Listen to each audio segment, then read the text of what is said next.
تذكر يوما كنت تعانق دمعة الفكر تناجي الله في صبر وترجو رحمة تسري فعاش القلب إخلاصا وصرت تحوم. جو لوگ اللہ سے کیے ہوئے عہد اور اپنی کھائی ہوئی قسموں کا سودا کر کے تھوڑی سی قیمت حاصل کر لیتے ہیں ان کا آخرت میں کوئی حصہ نہیں ہوگا، کوئی حصہ نہیں ہوگا.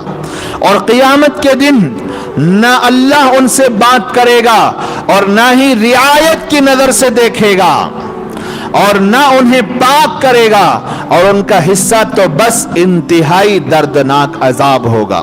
اس کی تفسیر میں مفسرین رحمہم اللہ لکھتے ہیں یہودی لوگ اپنی طرف سے کچھ لکھتے اور کہتے یہ اللہ کی طرف سے ہے. کیا کرتے تھے؟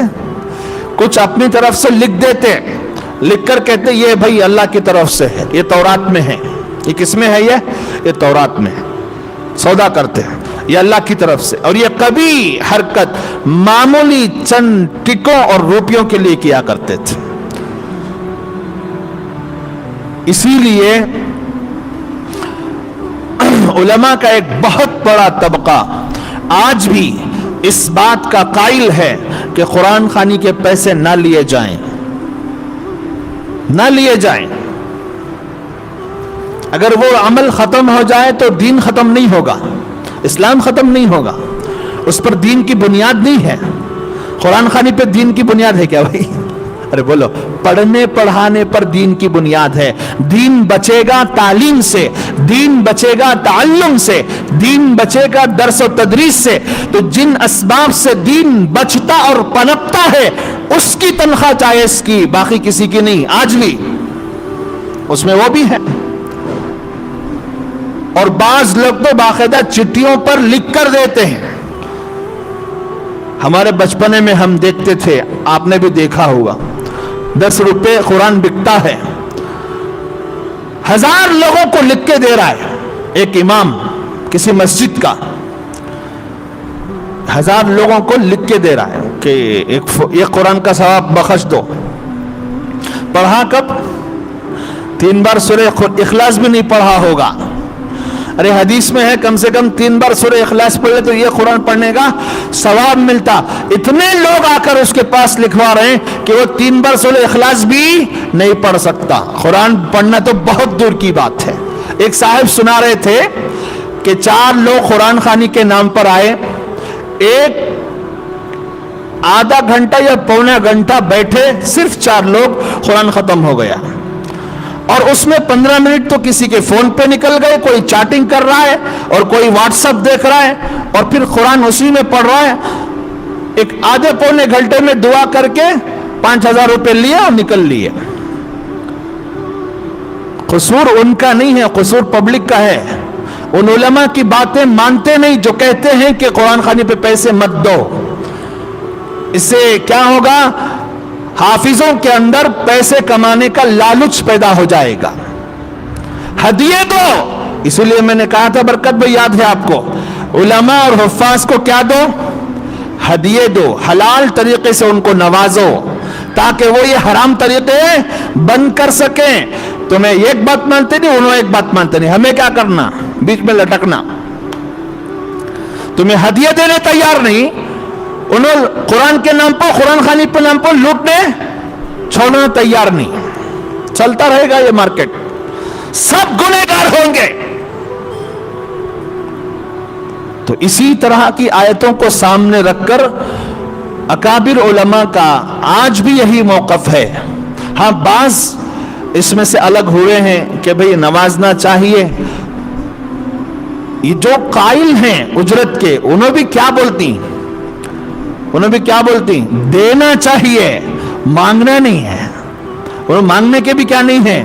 کوئی دے رہا تو ٹھیک بولتے. سنو یہاں کیا چلتا ہے، سو فون میں پہلے ڈیل ہوتی ہے باقاعدہ. میں نے سنا ہے، یہ کانے شاہد ہیں، میں نے سنا ہے.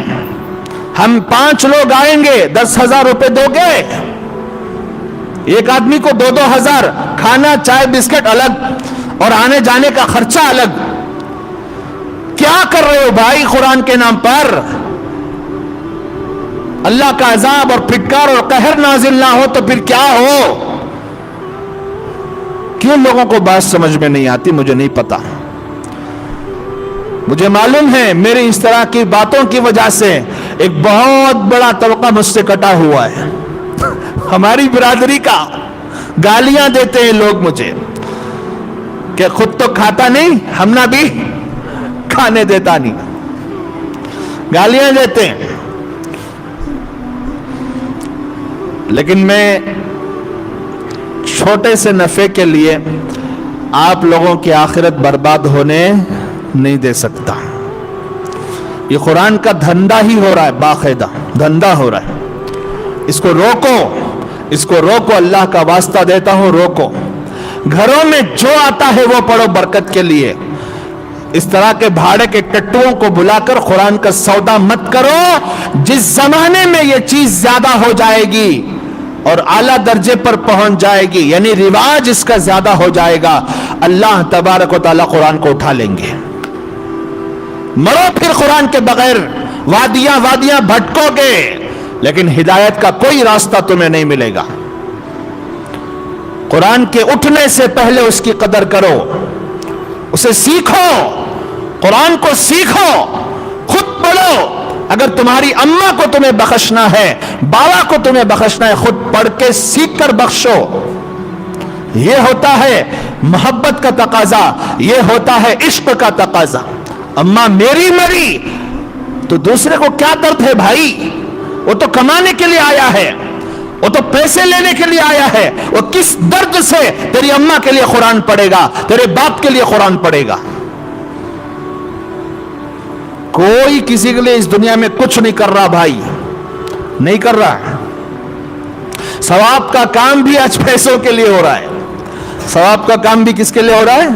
پیسوں کے لیے ہو رہا ہے. اس لیے یہ جو ایک رواج چل پڑا ہے، زوروں پر ہے، اس کی بنیادی وجہ یہ ہے کہ لوگ یہ سمجھتے ہیں کہ جب تک ہم قرآن پڑھ کر بخشیں گے نہیں، ہمارے اماں بابا کی، دادا نانی کی کیا نہیں ہوتی؟ مغفرت نہیں ہوتی. یہ تصور بھی اسی طرح کے پیٹ پالوؤں نے دیا ہے.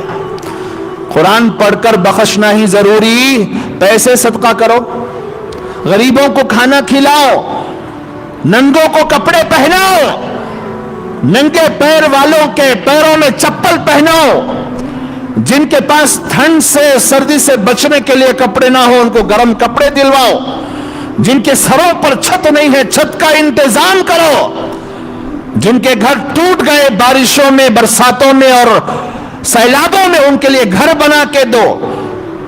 کیا ان کاموں سے تمہارے ماں باپ کو فائدہ نہیں پہنچے گا؟ تمہارے دادا دادی نانا نانی کو فائدہ نہیں پہنچے گا؟ قرآن پڑھ کے بخشنا ہی ضروری ہے. کیا بھائی؟ کہ کوئی بھی نیک کام کرو اس کا ثواب پہنچے گا ضرور. کوئی بھی نیک کام کرو، قرآن پڑھ کے بخشنا ضروری. پہلے یہ ڈیلیٹ کرو فائل، یہ ڈیلیٹ ہوگی تو یہ دھندا بند ہوگا. لیکن سب سے پہلے بڑی چالاکی کے ساتھ یہ لوگ کیا کرتے ہیں؟ فضائل سناتے ہیں، ایصال ثواب کے ایصال ثواب کے فضائل سناتے ہیں کہ جیسے ہی ہم لوگ قرآن پڑھ کے بخشیں گے آپ کے اماں کے درجے بلند ہو جائیں گے، آپ کے ابا کے درجے بلند ہو جائیں گے، جنت الفردوس میں اعلیٰ مقام مل جائے گا. اب ہونا بھی کیا بیٹے کو، بیٹی کو، ہمارے اماں ابا کا فائدہ ہوا تو بس پیسے کتنا بھی خرچہ ہو جان دے، ہو جان دے. اس میں بھی کنجوساں بھی رہتی، 5000 پوچھے تو 500 دیتی، اسے انہوں دھندا شروع کرے. تو بہرحال غلطی دونوں طرف سے ہوئی ہے.